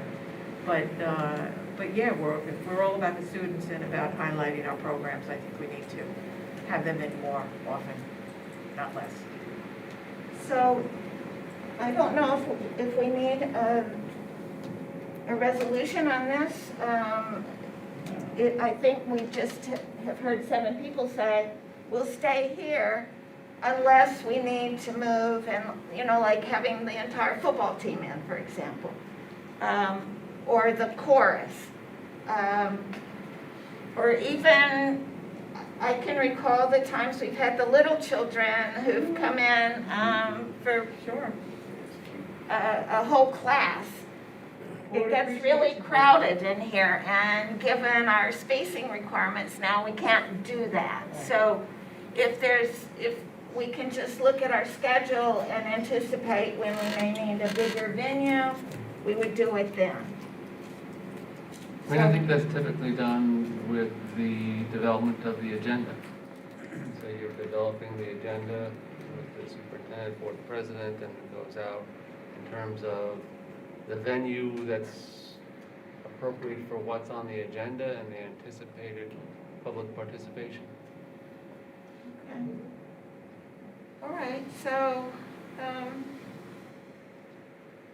it's good to have everybody weigh in and to point out some of the areas where we need to be flexible.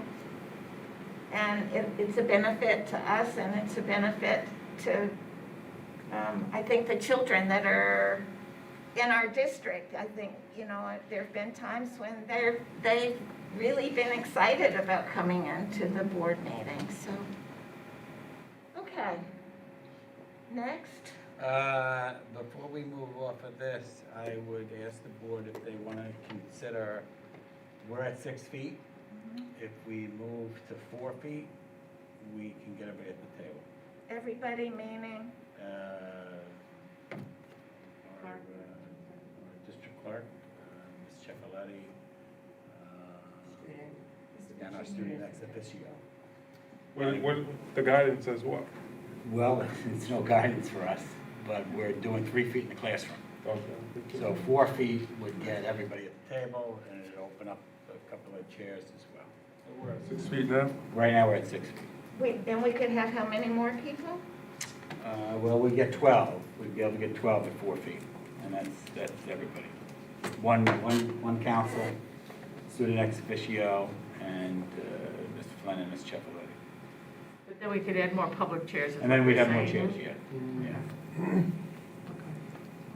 I'm And I'm okay with that, we're in and we're masks. going to be masked. We're masked. With masks.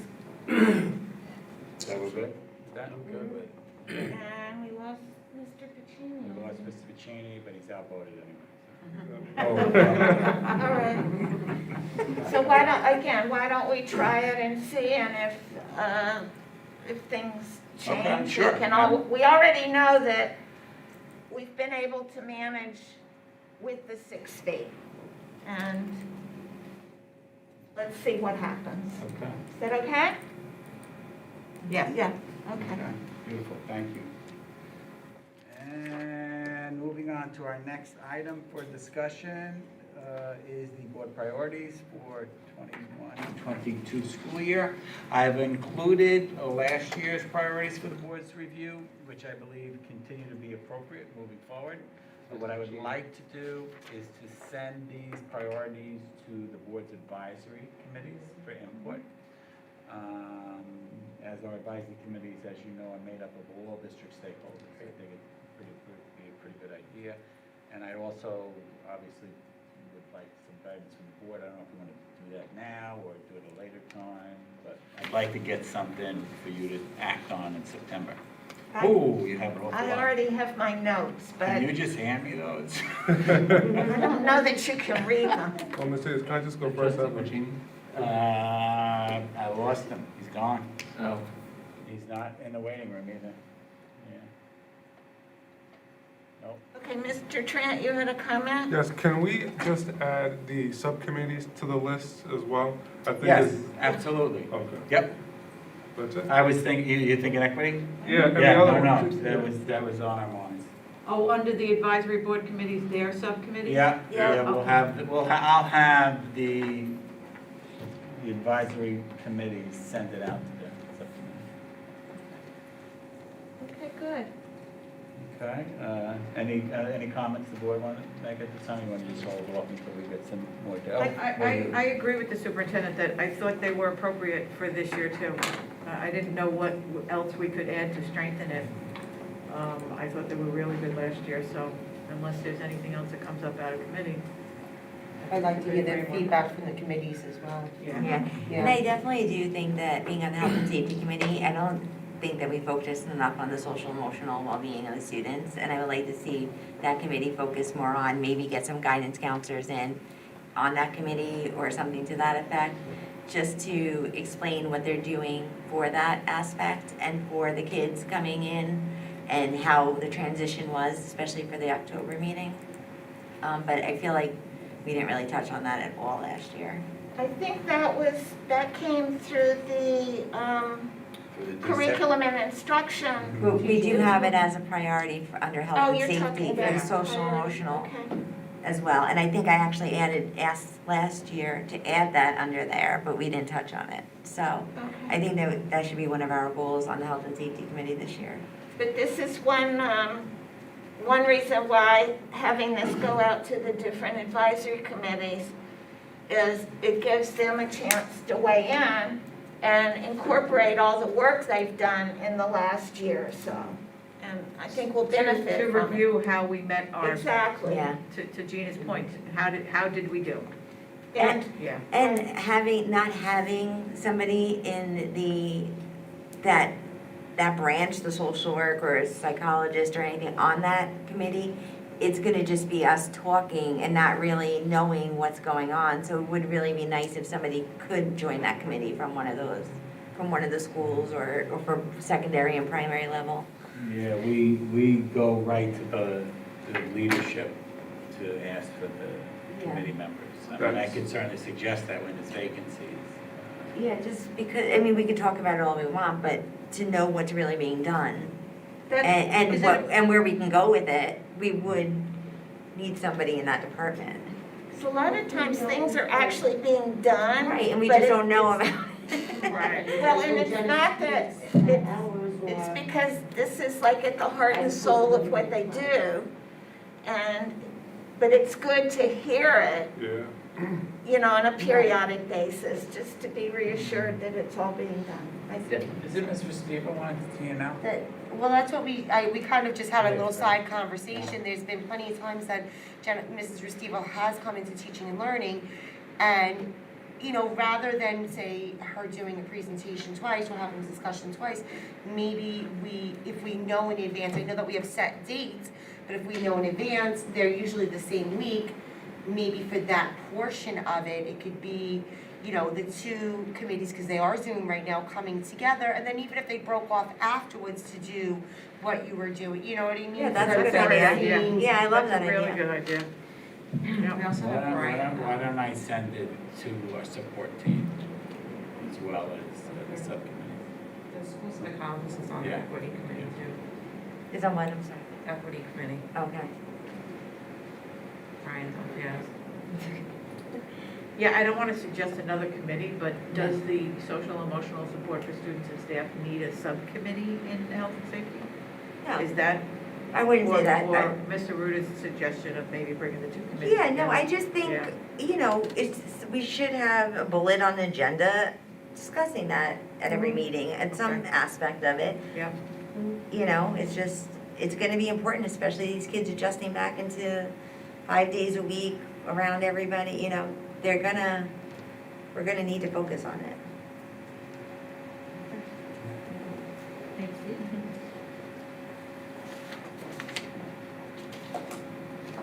Okay, thank you. Our next item for discussion is the second reading of Board Policy 5410, purchasing. As you know, the policy simply adds the name of the individuals responsible for purchasing here in the district, in addition to the title, which is a state requirement. Strategic planning, as well as council, has reviewed this policy, and I offer it this evening for the second reading and action. Is there a motion? Ms. Felice, second, Mr. Trent. Any questions or discussion? Seeing none, all in favor? It's 6 in favor, and Mr. Piccini is not present for the vote. Okay, thank you. And our next item for discussion is the first reading of Board Policy 7110, comprehensive student attendance. Attendance has been a big concern, or at least was a big concern last school year, as you know, during the pandemic. In our equity work, it also became a focus with the forming of an attendance committee and a review of the comprehensive attendance policy. The Equity Committee noted that our current policy is punitive, tying course credit to attendance, thereby not permitting implementation of a corrective attendance plan so a student can recover and be successful. This revision removes that language so we can address poor attendance in a positive manner so a student can be successful. Again, the Strategic Planning Committee as well as District Council has both reviewed and approved these revisions, and I've offered this as a first reading. So we get to ask you questions now, and then we'll come back at the next meeting where it'll be second reading and you'll request us to approve it. Right. Okay, are there questions here? No. Okay. I think this is one of the good things that has come out of, the pandemic, and having our committees now kind of interwoven in terms of, you know, making sure we're really providing for all the kids. Now that you say that, yeah, the committees and subcommittees haven't been so intertwined than they are now. So, yeah, you're right. Okay, move on to curriculum. Okay, administration recommends approval of curriculum items reflected in schedules G1 and G2. I lost my board docs. Is there a motion to approve item G1 and G2? Ms. Ancona? Mr. Trent? Any questions or discussion? We saw the flaws, Ann. Okay, questions or discussion on this? Seeing none, all in favor? That's 6 in favor with Mr. Piccini, he's still not back, so. And administration recommends approval of personnel changes reflected in schedules H1 through H11. Is there a motion to approve H1 through H11? Ms. Ancona? Mr. Parker? Questions or discussion? Ms. Felice? Just a comment for the record, there is a person that's being hired who shares the same last name as me. It is of no relation. Thank you. Okay. Thank you for that. Any other questions or discussion? So the motion to approve items H1. No, you didn't vote. I'm sorry. We already had that. We just had our discussion. We need our vote. All in favor? 6 in favor. Thank you. And moving on to business items, administration recommends approval of business items reflected in schedules I1 through I11. So is there a motion for I-1 through I-11? Ms. Aruda? Yes. I wanted to help you, I'm sorry. I'll second it. You'll second because I got it right. Yeah. Why don't you just say Mrs. A? All right. It Okay, and that, first, a motion by Ms. Aruda, a second by Ms. Ancona. Questions or discussion? I have a question. Okay. I have a question regarding the money being moved into the reserves. I know next year and the year after that, we're gonna be facing some more budget gaps. Are these monies able to close those gaps? Or are these being moved into reserves where they have to be used for that specific purpose? Yeah, not necessarily. I'm gonna let Ms. Costa reply. Sure. Replenishing and funding the reserves, which is, both of those things are happening in this resolution. We do it every year. Reserves are for a designated purpose. I think that was your first question. Any surplus monies of the district that are not for a designated purpose is in our unassigned fund balance. That money is limited by law to 4%. So once we're at that 4% number and we have more surplus money, we have to put it in a reserve. And the reserve is for a specific purpose. We do use them as a revenue source when we build our budget. So when you use them as a revenue source, I always say to people, you have to replicate that revenue every year, because not having the revenue is the same as having to cut an expense. So if one year you have $100 and of reserve revenue, we're using that revenue to build our budget, and you don't have it the next year, the only way to make up for that is to take away a cost that you would have on expense. So we need to replenish our reserves. But there also is general municipal law and education law does allow most of the reserves that we fund, the board can take future action if they wanted to move money around from the reserves where the reserve wasn't needed. That is allowed by law. But as soon as it goes into the reserve, it has to be used for that specific purpose. So, can you tell me how much of a surplus we had from our last budget? We're gonna have that in the audit. Yeah, the audit's not final, and, so we're talking estimated numbers. This is a limit that you're allowing us to do. The limit allows for what I know for, as of today, where we're gonna fall, versus the auditors are coming next week, and there could be some financial impacts of certain things that are decided upon that we do not know of yet. Some of them can happen from some of the state law changes that have happened this year. It's been a very fluid year. Sometimes it's related to costs that we might determine are going to happen in the first half of next school year. Could be settlements of settlements that the district might be up against. So those are things we determine at a more technical level. So right now, we have a surplus that we know, but this limit is a little over what we know, so that we can talk to our auditors and come up with where we're going to fall financially. Okay. And our surplus is greater this year, just to more pointedly answer your question. It is a little greater because there were expenses that did not occur this year due to the pandemic that we would not have known about. We only bused our students 4 days a week this year. That has a lot of implications. Our buildings were not open at night. That had a tremendous utility impact on the district. So there were places that these things happened, and while we had some additional expenditures related to the pandemic, overall we had, our surplus was a little more than we were anticipating at the beginning of the year, in this most crazy year. So being that you mentioned transportation, our next contract with whomever, whatever we do, are you expecting a major increase in the cost of that contract, or a little increase, or about the same? Because I'm looking at, they're paying their staff more, they're having trouble getting employees, fuel prices are high. They're held to the contract that the board has approved. Yeah, until it expires, but I'm talking Well, about. we're planning for a normal year this school year. Okay. So we're planning to do all the transportation, whether it's before or after school, or Yeah. extracurricular activities. So we're planning for what we budgeted for, which is contractual. But my question is, when that contract is over, and we go to, get an extended contract or whatever, are we expecting, major increases in that contract? We're in our third year of 5 years of our big bus contract, and we're in year 2 of 5 of our van contract. Mhm.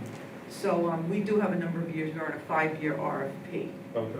So you are correct, some of the hiring is a challenge for them, but on September 5th, the unemployment benefits are ending for many people in the state of New York, both the federal enhancement and the state unemployment. It's ending for millions of people in the state.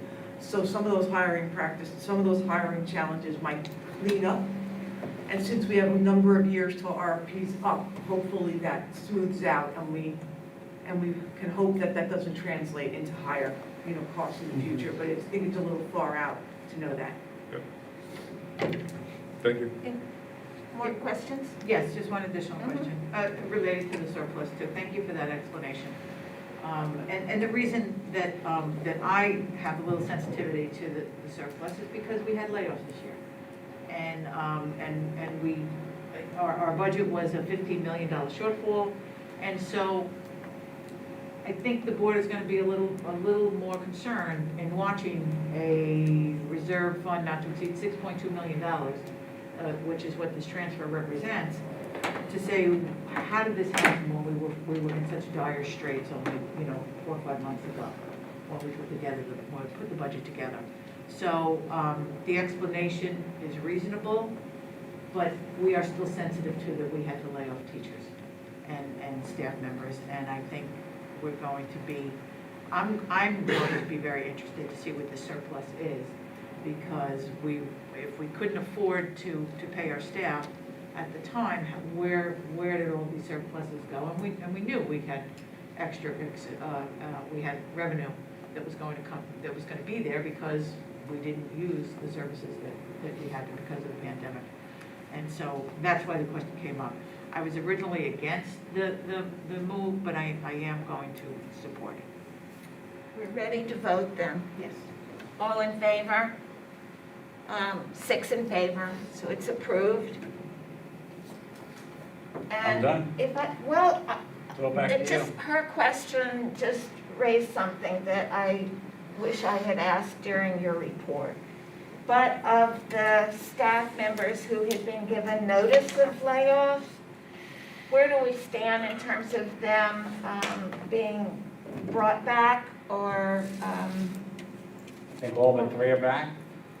I was gonna say 4, I can add those specific numbers because we're recalling someone else on this agenda we just did. So all but 3 or 4 are back, and recall the others are been offered permanent positions. Some have declined, but we have reached out and tried to employ every single person. Thank you. Some actually, a couple got jobs. Madam President? Yes. Could the superintendent keep that as a regular part of the update as to how we're doing with calling our people back? Sure. All right? And a running list, I can give it to Dr. Deanne. Maybe the ones that have, because my count was at like 7 or 8. But that may be because they have received other positions, so maybe if we have a list of, of people that have, unfortunately, that we have And lost. some will call back part-time on one agenda, and we plan for that, to have somebody, let's say 0.5. But then as the schools tighten up their numbers, and they realized they needed somebody full-time, so there was one that was increased from 0.5 to 1.0. Or got another position in the district. We have somebody that was going to do a leave, which you approved on the last agenda. But now we had a resignation 2 days ago, so that person's now was recalled tonight. We have somebody else covering the leave. And the full year leave, we reached out to the other excess teachers to see if they were interested in the full year leave, and they were not. So, it's been shifting every day. Well, you raise another point, which I'd like to request the superintendent provide us with the enrollment numbers. Since this meeting is our last meeting before we open school, where are we with enrollment? With the who, the enrollment? The enrollment numbers. Enrollments are relatively unchanged.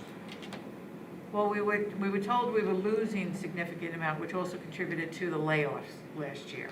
Sure, So just tell us where we are enrollment for September 1 versus where we were in 2020. Well, I can't tell you off the top of my head. No, I don't want you to. but I want you to put it in the update. Sure, but I can tell you that it hasn't resulted in an increase in staff. Enrollment hasn't required an increase in Hasn't staff? resulted in a need to increase staff. Okay. Yeah, we're actually below what was projected by the Suffolk Boast, or the Western Suffolk Boast enrollment study. And I think I shared that with the board about a month ago. As we ask for them, you provide them, yes. Yeah, we anticipated a big influx, but we haven't seen that influx yet. And those are the numbers that you're going to see, and as I've said, as soon as the buses hit the road, right? It's unfortunate, but many families, when they see the buses out, they realize the kids are supposed to be in school. And that's when we actually see what's happening. I had a call this week with pre-K, they forgot to register. And, but anyway, that was another issue. But I understand that, but if we could just get those updates as well, thank you. We've done all business items, but and there's no more public commentary. And closing remarks now. Ms. Felice? I have no closing remarks, but other than to say, very good meeting. I think we covered a lot of ground. Thank you. And I just want to wish everybody, faculty, students, and staff, the good first day back, because we won't see you guys for 2 weeks after that. So I hope that everybody had a great summer. Went fast. But welcome back. Mr. Trent? No, no. Mr. Bikini's not here. No. Mr. Parker? No. And Ms. Aruda? Welcome back to school. We'll be here before we know it. And then we'll be off, and then we'll be back, and then we'll be off, and then we'll be back. So September 15th, I'm going to welcome everyone back to school. And I just wanted to say that back when all of this started, if you can think back to the very beginning of the pandemic where really nobody knew what was going to happen, I do remember making a comment that the only way we were going to be able to get through this pandemic issue is to have the community support, because doing the methods that we could employ to keep our students and our staff as safe as possible while they're with us, it still wasn't going to be enough unless the community helped on the outside. And I think that stands true for a lot of things, not just the pandemic and the virus that has been going on. But it's very important to have the recognition of everybody in the community, everybody within the schools, about what an important role this district plays in the lives of the children that are entrusted to us. And I'm very gratified to be working with all the members on this board, and even to the point that we're able to giggle a little bit and laugh at each other for misstatements and all of that. I think that we are able to have good discussions. A lot of us start out on opposite ends of the spectrum in terms of how we're looking at things. And after having the discussions that we've been able to have, we're able to come up with a decision that the 7 of us feel is in the best interest of the district. So I want to thank everybody for that. And on that note, I need a motion to adjourn, and that's Mr. Trent, and a second by Ms. Felice.